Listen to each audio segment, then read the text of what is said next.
Hello everyone. So this video is just the new revision of the Jeep Wrangler 10-inch system.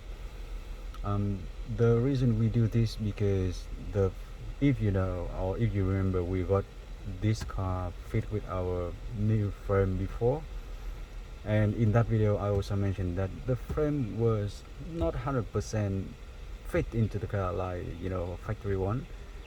It is a few percent less than what we would say 100%, you know, um, like factory fit. So in this case, after a few months of use, the discussion back and forth, yeah, we also think that this would be the better choice, and we offer this to the owner, and actually he's very happy, yeah, to get this one done on the factory frame.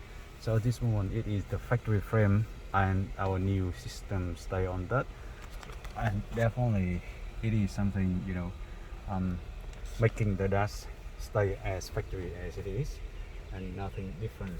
So yeah, that's the 10-inch, and with the Jeep Wrangler.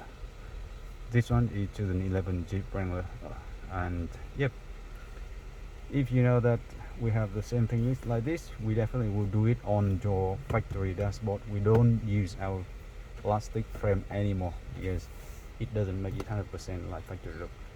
So yep, thanks again for watching, and see you in another video. If you want to see the original video of this system before, just click in our YouTube channel and find Jeep Wrangler. You will find it ASAP. Thank you, and see you then.